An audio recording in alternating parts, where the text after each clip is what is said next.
Name change might be coming.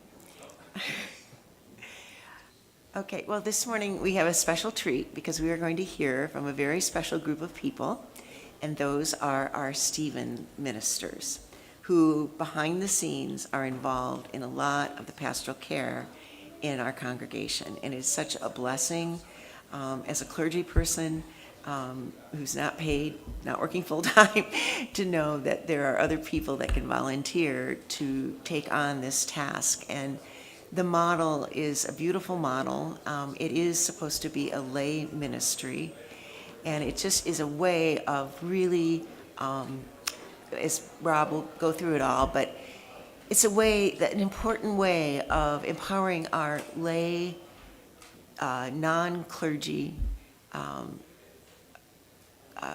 believers in this congregation, really empowering them for ministry, which is really supposed to be more about you guys than about us. So, Rob, I will let you take over.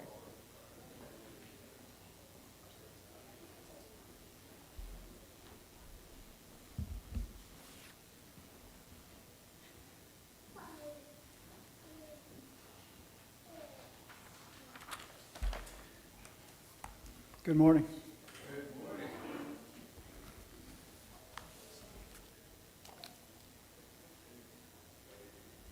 We are so grateful for this church and for its support of this wonderful care ministry, Stephen Ministry, a ministry to come alongside people who are in transition or crisis, who are troubled or hurting in any way. And this is a church that cares, and caring is so fundamental to the church's ministry. And I thought I'd just say a few words, begin with Scripture here about listening. Scripture is always a good place to start, talk about these things. And particularly the Jewish Scripture, the Jewish creed, the Shema. It's the one and only Jewish creed that determines and defines the Jewish people's relationship with God, and it is a short creed. Hear, O Israel, the Lord our God, the Lord is one. Our creeds tend to proliferate and be quite lengthy. Theirs is short. And it begins with the word hear, or listen. In the book of Deuteronomy, the word Shema occurs 92 times. And hearing, listening is fundamental to God's covenant relationship with his people. The late Jewish rabbi Jonathan Sacks makes a connection between the Shema and the Bible's first story. And he argues that the fundamental theme of the Adam and Eve story is about the difference between seeing and hearing. Eve sees the fruit, and she is enticed by what her eyes see, and she takes it. And when she and Adam have eaten the fruit, they see themselves naked and ashamed. And seeing, eating, and shame is a sequence and the consequence. And Sacks writes, Adam and Eve allowed their sense of shame to dominate their sense of listening to the divine word. And it's interesting also that God, in the conversation between Adam and Eve, the first recorded words from God to Adam and Eve that are spoken is a question. He asks, where are you? And it's a question, it's an invitation to connect with them and for them to connect with God. He's inviting them to answer, and he's wanting to listen to them. And it's also a question we ask of God, right? Where are you? We've asked that question. We want to connect so much with God. And God's greatness is partly in that he hears the unheard. Consider the story of Hagar and Ishmael in the desert, and their cry goes out to God. And the boy Ishmael is dying of thirst, and God hears the boy crying. And the very name Ishmael means God hears. So this tells us that Deuteronomy is inviting the Israelites to follow their inner voice, the voice of God within, rather than following their sightline, the lust of the eyes. Looks can be deceiving. We look outward, we listen inward. Show us a sign, right? That was constantly asked of Jesus. And Jesus said, you already have plenty of signs. What you need is to listen. He who has ears to hear, let him hear. And today we're providing a glimpse into some of the fundamentals of Stephen ministry. One of, as you know, our care ministries for those who are going through challenging time. Giving care is, again, one of the fundamentals of ministry at All Souls. And listening is perhaps the most fundamental act of caring, because we can't care for who we don't know and what we don't know about them. So I'll just ask a question. You can just pepper answers as you will. Why is listening so hard to do? If it's so fundamental, why is it so hard? Anybody, just, yeah. Because I have my limits yet. Yeah, okay.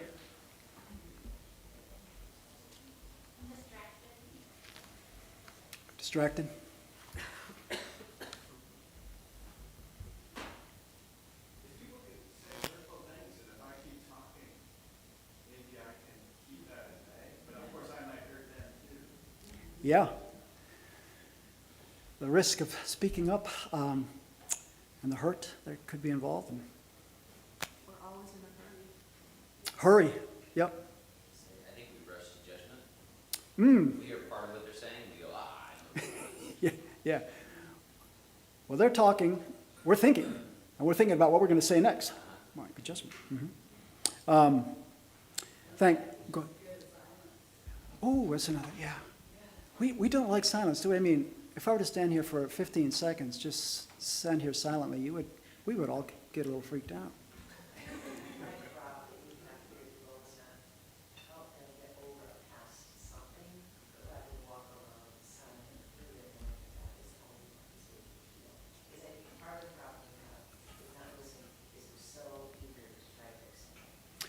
Yes, God is the cure giver. We just come alongside. And that's so important as they work through it, because how are they going to learn and grow unless they grow through it, right? So, and by the way, Anne is the one who came up with this. Anne is very sorry she could not be here today. I believe she's celebrating something. So God bless her. But she's sorry she couldn't be here, but she came up with this outline. And you will hear in a few moments that Stephen ministers listen without judgment. This is true, but this does not mean that judgment does not happen. And I'm talking about judgment in the very best sense of the word. A guy named Bernard Williams wrote in Shame and Necessity, "Hearing is the sound of oneself in the voice of judgment." So that's interesting, isn't it? Judgment as a kind of knowing and discerning. Judgment as judging between right and wrong, judging between truth and deception, between reality and falsehood. Judgment takes place, but it's the care receivers, those who are receiving care from Stephen ministers, who are making those judgments. As Stephen ministers, listen to them, and so help their care receivers listen to themselves. We call that reflective listening. Stephen ministers are not therapists, but we work in the therapy world, not in the counseling world. What do counselors do? They give advice. Therapists work towards self-understanding. And the most empathic listeners, they draw out intimate disclosures from others. And someone wrote, "We human beings are not open books. Sometimes we need help turning that front cover over to see our own pages and begin looking deep inside and discover what's there." So listening is giving of ourselves without to another without agenda, without demands, without expectations. And when life takes something from another, or they're going through an excruciatingly hard time, we give of ourselves to that person in the act of listening. And the word care is related to the old High German for grief or lament. I was thinking it might be related to caritas, love, but I found something even better. Grief or lament. When we listen, we stop, take the time to receive the flow of grief from someone else, and we allow that to flow into us and then to flow back to them, and so both of us are in that flow. I mean, listening is about flowing. And that flow reveals and brings up to the surface some pretty deep stuff. And that can bring understanding and insight and a way forward. Or we can liken it to still waters instead of flow. William Butler Yeats summed up what I would like to be my approach to listening: to make our minds so like water that beings gather about us, that they may see their own images. And so that's what we try to do as listeners, create that still space where people can reflect for themselves, and we help reflect that back to them. So this morning I want to explore very briefly and not comprehensively, along with Kathy and Marcus and Mark, three of our outstanding Stephen ministers. They're going to share with you from their hearts a little bit more about listening, what listening has meant to them in their care receivers. And I'm so grateful for these who have worked faithfully week in and week out for how many years now, guys? 2? Almost 2? Yeah. So, come on up. Who's first? Okay. Who wants to go first? Go ahead. You want to, Marcus?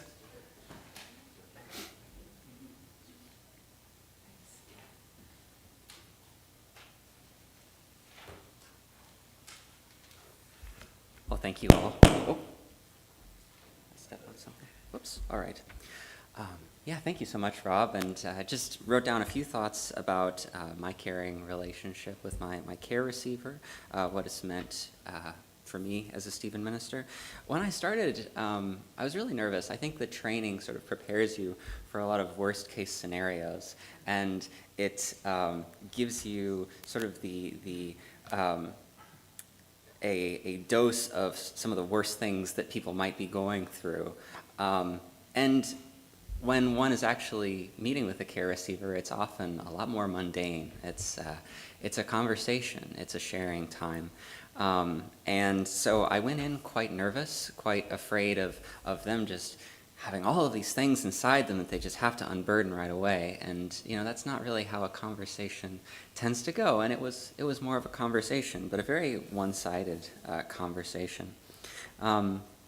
So, yeah, that was a big part of the listening. And one thing I found initially was throughout the trainings, you're sort of thinking of like specific examples of a disembodied individual, right? It's just somebody who is dealing with something tough, right?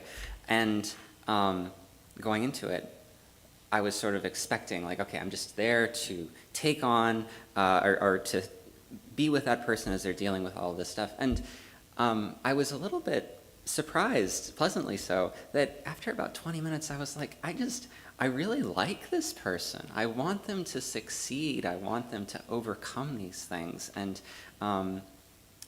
it was just by listening, it was very relational. And that was something that I think caused me to grow quite a bit. I'd say also, as Rob mentioned, Stephen ministry it's different from a friendship in a lot of ways. But I think that it has actually helped me grow in my friendships and also in my relationship with my wife. Stephen ministry is a fairly one-sided conversation. It's meant to be judgment-free and advice-free. It can be very hard not to give advice sometimes. And I was considering, I'd say around 90% of the quote-unquote conversation is them speaking. And as they are telling you about all of these things that are going on in their life, you often have time to reflect on how you ought to respond. And I think I spend almost as much time thinking about how I shouldn't respond as I think about how I should respond in ways that aren't judgmental. And I think that the balance has started to shift where I can focus more quickly on how I should respond and how I shouldn't respond, which has been great. But oftentimes when I do respond, it's to summarize and make sure that I've correctly understood the things they're sharing with me. And oftentimes that can be a catalyst for even further diving into those feelings, those things that they're struggling with. And I mentioned that I think it's helped me grow as a person and helped me in my relationships with friends and with Melody. I remember I have a very close friend. It's not really a professing Christian, but we went to high school together. He was the best man at my wedding. And he was also doing his PhD at University of Cambridge in the UK. And his advisor, just a couple of weeks after my friend defended, his advisor passed unexpectedly from a heart attack. And I mean, he was a giant in his own academic sphere, but he was also just a very good friend to my best friend. And I found myself using those same Stephen ministry tools with my best friend. And even though he, it's a bit of the stereotype of the computer scientist, not really able to necessarily unpack those things just on his own, I found that I could sort of help him with that, and that's been a part of our conversations. We speak once a week, which is very much like Stephen ministry. Most of the time we talk about technical things, but it's really helped me grow closer to him, knowing that he's willing to share that with me, and I'm willing to share my life with him as well. And I just wanted to end by saying that praying for and with your care receiver, I found to be a really powerful experience for us both. It's a way to demonstrate that his worries, his concerns, the things he's struggling with are real, are serious, and that they are deserving of thoughtful prayer. And I think it's a great way to demonstrate that I was listening to those things and then continuing to pray throughout the week for those things. And then, of course, the power of prayer to really help my care receiver. And my care receiver has grown quite a bit. So we're actually approaching closure with my care receiver, which is a blessing, that he won't require a Stephen minister anymore. I've probably spoken too long already, but thank you all. And that's sort of been my experience. Appreciate it. Yeah, I'm thinking, why don't we let you all three speak and then ask questions, all right? Can you hold that for those questions? Okay, thanks, yeah. Okay. Okay. I'm Mark Clemens, if you don't know me. I've been privileged to be a Stephen minister working with a person for almost exactly a year now. I started meeting with my care receiver, that's what we call the folks we meet with, in early May of last year. And I've learned that listening to people is very difficult for some of the reasons that we've just articulated at the beginning of this here. It's difficult to really listen to somebody, right? In the training, we talk about active listening a lot, which implies that it's an activity that it involves like real will and effort, and that's very much what it is. I think maybe on the handout that you got, possibly, I'm not sure if it lists like the characteristics of active listening, but oh yeah, it does. I won't go into this in detail, but I think it helps maybe to give you a little taste of what the training is like, and to understand. I don't know, should you ever feel that you could use the help of a Stephen minister, to give you a little confidence that you're not just talking with somebody who's come off the street, but we do actually have to go through a lot of training and develop some skills to be able to do this well. But yeah, one of the major things that you have to learn how to do when you listen to somebody is to pay attention to them. That sounds so obvious as to not bear mentioning. But I will say it again, you have to pay attention to them. That's not easy to do. In embarking on practicing Stephen ministry myself, I've found I have a hard time paying attention to people sometimes. I have a tendency to fidget. I might break eye contact with them and look away. And even though, I'm still listening, that's a signal to them perhaps that maybe I'm not taking them seriously or I'm uninterested in what they're saying. So I'm learning to, continue making eye contact with somebody, not so long as to be creepy, but to, right? There's an art to that as well, learning when to look away, when to look at somebody, right? How often I'm tempted to glance at my phone for no reason at all, even just to check what time it is or something. But like that's an instinct that I've really had to learn how to beat down. But what all of this does is it establishes trust. The person that you're speaking with comes to realize they're important to you. Hopefully they feel that what they say matters to me, and I'm interested to hear from them. And that starts to, they start to trust me more. They start to trust the relationship more and like the whole project of what we're doing together. And that deepens the conversation. That allows them to get from a kind of surface level talk down into, okay, what's actually going on? What's really happening here?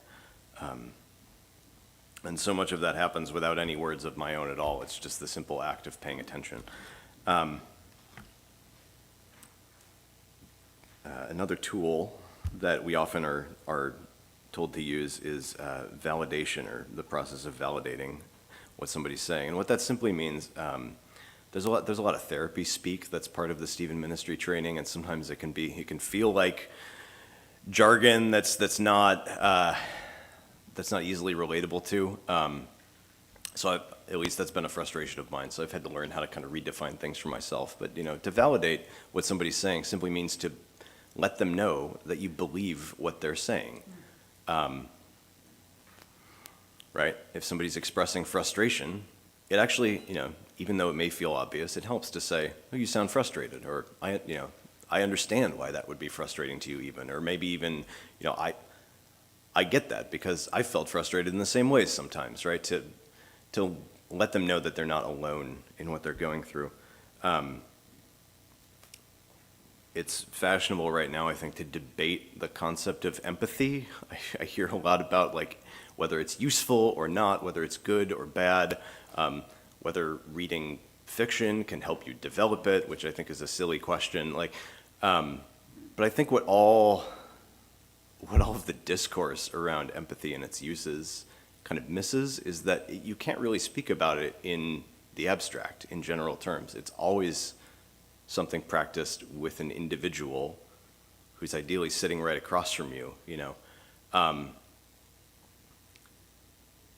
And so it becomes much easier to think about in that sense. And again, maybe if we define it away from a kind of therapy speak and just simply refer to what you might have learned in grade school, to put yourself in the other person's shoes, right? That imaginative exercise, it kind of, again, it helps you to listen better because you start to develop a sense for, well, what is most important to this person in their situation? If I were them, what would I be worried about? What would I care about? What would be my feelings in this situation? That helps you to kind of ask the next question and learn where to go from there. And I find it helpful to also think about it as kind of an experiment. Maybe I disagree with what the person's telling me. Maybe I don't think they should actually feel the way they're telling me they do. But just for the purposes of this hour that we're sitting down, I'm going to try to agree with them and see where that leads us in the conversation. And, I've discovered in my own practice, like sometimes that works well and it opens up kind of new avenues of discussion. And sometimes it doesn't. But that's why we do this regularly. You meet with them the next week and you say, okay, last time, we talked about this. I'd maybe like to approach it from a different angle. Try again. That's always open to you. Let's skip around a little bit. I don't want to go too long. I think the last thing maybe I wanted to mention is the biblical warrant for doing all of this. There's not a lot about listening in the Bible, especially in the New Testament. The things that Rob mentioned aside, the prose narrative of the Gospels or the teachings of the epistles, they're, because of what the form is doing, it's not really saying a whole lot about listening. And there's not a lot of like psychological insight presented to us like right there on the page in the Gospels, for example. We don't. So you have to read between the lines a little bit to try to understand, well, how did Jesus listen to people? But one thing we can always see is that he always tells people what they need to hear in their particular situation. Sometimes he's harsh with them and rebukes them immediately. Other times he lets them kind of draw things out a little bit, and he draws them in with questions and lets things get deeper before he starts to kind of really unreel what he has to teach them. So there's a situational aspect of it. The one thing I wanted to share was if you think about John 11, right? Jesus encounters Mary and Martha after their brother has died, their brother Lazarus. And what I noticed on revisiting this passage and thinking about this week is that both Mary and Martha separately say the exact same thing to Jesus, right? They say, Lord, if you had been here, my brother would not have died. And what's interesting is that he responds to them in different ways, right? With Mary, he says, your brother will live again. He immediately brings her comfort. Or I'm sorry, with Martha, he immediately brings her comfort. And then she understands. She says, oh, I know, on the last day. And what's interesting is that Jesus doesn't correct her at that moment. He doesn't say, no, I mean today. Right? What comes next after that? I am the resurrection and the life. Thank you, Henny, right? He gives her this kind of enigmatic answer. I am the resurrection. I am the life. This, on the surface, maybe it doesn't seem to have anything to do with Lazarus, right? But I think if we recall the other scene where Jesus is with Mary and Martha that we have in the Gospels, right? Where Martha's running around and she's trying to prepare the meal, she's trying to keep the house clean, and she asks Jesus, will you rebuke my sister and tell her to help me out? Martha's somebody, we can learn from that, who gets caught up in the details, right? She can miss the big picture. And I think Jesus' response to her in John 11 takes that into account, right? He's asking her to recontextualize things, to look at the biggest picture of all, which is who he is, right? I am the resurrection and the life. I'm not just going to restore your brother to you. I'm going to restore all things. So I think he's reading the room really well at that moment, right? He's understanding the person that he is talking to and her particularities, her special needs, and telling her exactly what she needs to hear in that moment. And then we can contrast that with his encounter with Mary a little bit farther on in the gospel, where she says the same thing. If you had been here, my brother would not have died. And what does he do? He doesn't say anything at first, right? He weeps. I think that's what Mary needed in that moment, right? To see that Jesus was truly grieved by what she's been through, by what her brother has suffered, right? Yeah. So I think what we're to draw from that is the real situational and particular way that Jesus approaches each one of us, and how he speaks to us, and that even God will listen to us first and respond out of what he hears from us, what he sees that we need. And that's kind of the model that we try to take on in Stephen ministry. Whether we're successful, I don't always know, but that's what we're shooting for.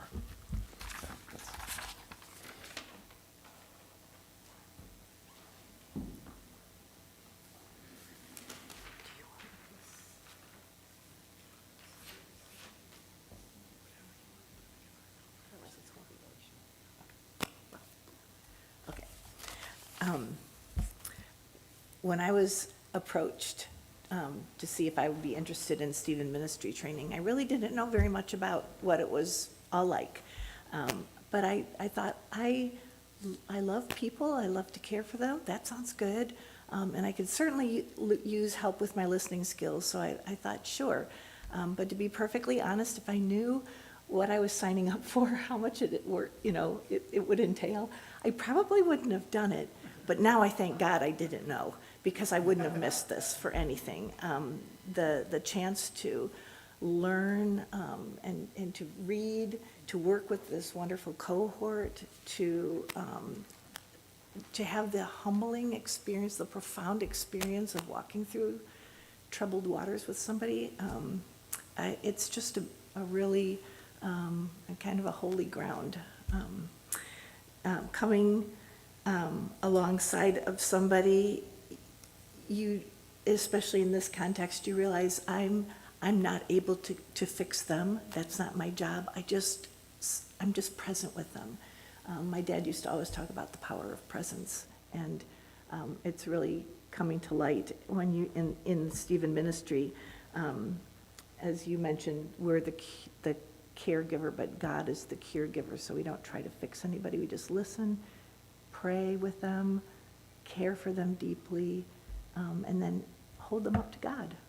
And it's a beautiful experience. Of course, with any skill, the more you learn, the more you realize how much you have to learn. So even after 2 years of working with this group and listening and learning from everyone, I still feel like I'm in Stephen Ministry 101.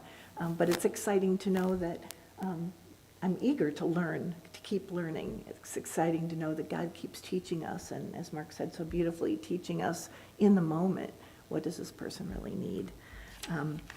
Mark mentioned that there were some things on your handout. I haven't seen it yet, but one of the things I was asked to do is talk about just a few of these little points that in the solar model, they call it. The first one, there it is. So instead of sitting slightly forward, I like to think, what is our posture in listening? Are we, sometimes I'll be in the middle of a project at home, and Brad will walk in and we'll end up talking about something, and he'll walk out and I'll realize I never even turned and looked at him. I was so into my little whatever I was doing. So the posture of listening, just that sitting or standing and being, again, open. Are we inviting them? Are we inviting their opinion even if we don't agree with what they're saying? Are we open, non-judgmental? Looking people in the eye. And I'm going through these because we might, if we have time, we might have a little listening exercise with you guys. Am I looking them in the eye? Am I really focusing on them? And does my face tell them that I'm wanting to get to know them and wanting to hear them and wanting, and that I'm a safe place for them to share. As you mentioned, paying close attention and validating, that's kind of a given. But you pay attention so that you can reflect. I mean, there's so many times when I'll be talking with someone, and all of a sudden my mind just goes off somewhere, and then I go, oh, what was that you just said again? So you want to pay attention to be able to reflect back, like, oh, am I hearing that you?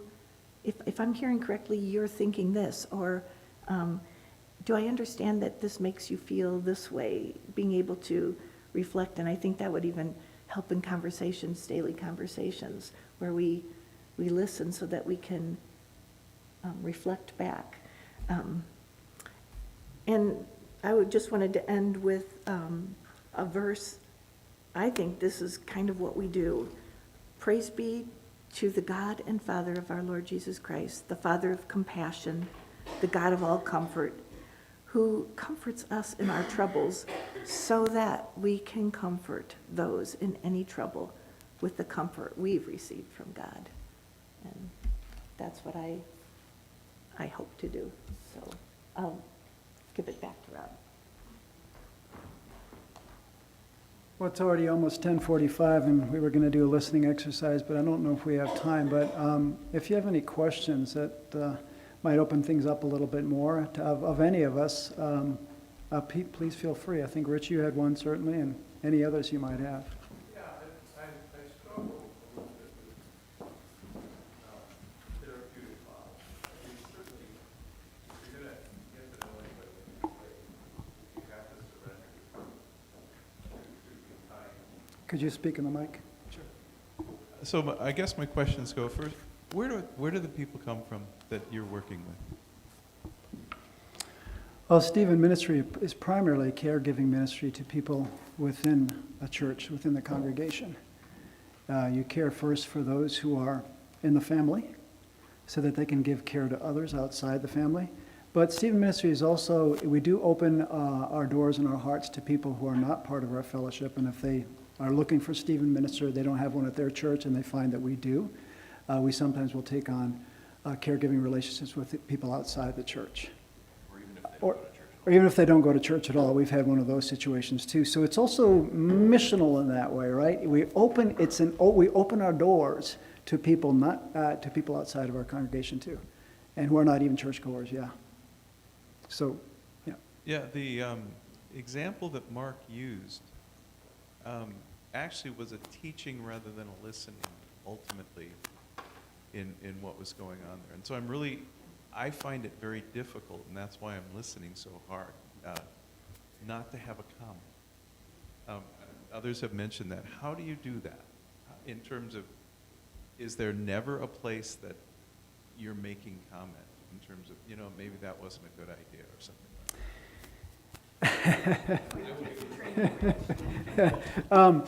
Yeah, it's probably never good. I mean, I think one of you had mentioned the time involved, right? So we spend weeks and months and sometimes even years. So before you're too quick to jump on somebody for a comment they might make that you think we need to correct that, have they developed trust with you first? Are you able to confront them at that point in the relationship? You might not be able to. The first thing they need to feel with you is safety. And with that trust, then they will develop the ability to receive what you have to tell them, right? Any kind of correction or rebuke, but it's done in the context of great care for them. And I think as they get to know themselves, as you ask reflective questions, they begin to understand and see some of those things, so hopefully they will come to that point themselves. And so it's a very, very careful guidance that we offer. We're not guides in the strict sense of that word. We come alongside, but where we can, provide guidance and direct them, right, to the source of all truth. We do, and we pray. We pray constantly for our care receivers. So do any of you have anything else to add to that? One thing I learned in the training was that there's so many subtleties in so many different situations, and that's why you go on week after week after week, and I still feel like I'm inadequate sometimes, but that's why you give it all to God. But I think the main thing is to be walking with somebody and being that person who shows up every week with them, listens to them, asks them questions. Like, I can't even give a good example of a question, but like, well, if you're feeling that way, what do you think you should do this week? Or I have an example of a question here. It's in my notes here. So we listen, but with a careful set of ears, right?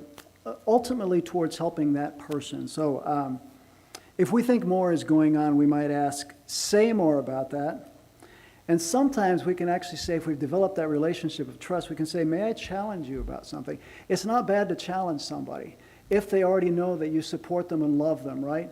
Confronting, or whatever we want to call that, carefronting, you might say something like this: you're saying this, but also that. You're saying two different things. How do you reconcile that? You bring that question to them, and you're honoring them in that question rather than telling them, right? We are so good at teaching at people, telling people, but when you ask a question that points them towards something, hearing, questioning, and then being gently present with that person, I think are really key. And trusting God's Spirit to deliver the truth too, right? So that's just one thought as we it's not non-confrontive completely, I believe, right? Absolutely. But you have to do it in such an exquisitely careful way, I think, right? I know in this congregation, I've had people confront me, but they did it in such a way that I just had to receive it and say thank you because they had my best interest in mind and the interest of this congregation, right? Man, that's a skill. So anyway, and you guys have, yes. I just wanted to offer a quick example from my relationship with my care receiver. My care receiver really likes military history, World War II especially. And one day we were talking about sorting out priorities and trying to recognize what's important versus urgent. And I said, have you ever heard of an Eisenhower diagram? I don't know if you all are familiar with an Eisenhower diagram. It's a 2x2 grid, and on one axis you have importance, and on one axis you have urgency, right? So when you have some task, you want to say, which of my 4 quadrants is it in? Is it urgent and important? I get to it right now. If it's urgent and not important, I also get to it pretty soon, but maybe a little further down. And then, more importantly, perhaps, what's not important, right? What are the things that I can start to shed? Or what are the things that are important but not urgent, and I can maybe delegate them or schedule a time for it? And he found that really useful, and I think that I could only offer that. It wasn't even really advice, it was just sort of a strategy for thinking through the things he was dealing with. I think I could only have offered that if I knew him well enough to recognize that a connection to Eisenhower and his interest in World War II history and military history would really stick. So that's something I think about.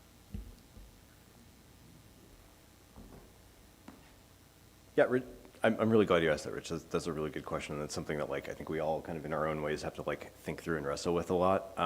Two things I would say. One, my care receiver, who I meet with regularly, what I've learned is that he already knows all of his mistakes and his flaws, and he's very voluble about them. You know, like he's pretty self-aware, and odds are he's already beat himself up about whatever it is, way more than any kind of rebuke or correction or suggestion I could offer. So that's right. There's a situational aspect again, right? Is like learning where this person's at. If I come down on him, I think he's going to take that even really hard, right? So I'm kind of learning how to say, okay, so that's how you feel about this. You think you messed up here. Let's talk about that. Why? What are the contexts going on here, right? And the other thing is sometimes you punt. That's okay. We talk about that in training, right? If the person is, involved in something that seems like it's unhealthy for them, seems, if they're mired in sin or whatever, you might say, well, have you tried talking to the pastor about that? Have you tried seeing a therapist? That's, we're trained to stay within our lane. We're not therapists. We're not pastoral counselors, although we maybe dabble in those fields a little bit. Like, it's very clear where kind of our responsibility ends and where we ought to suggest that you talk to somebody else about this. It's already 10:52 and we've got to stop. I wish we could continue. Thank you. Please continue to pray for our Stephen Ministry team. There's a new cohort that's upcoming, 5 members who are finished training now and have joined us. We're really delighted with that. And we're so grateful again for this church and for the support they give to Stephen Ministry. And we hope that many people avail themselves of this opportunity. It doesn't take a massive crisis to reach out, to have someone come alongside you to walk you through that. So thanks very much, and God bless you. Thank you, guys.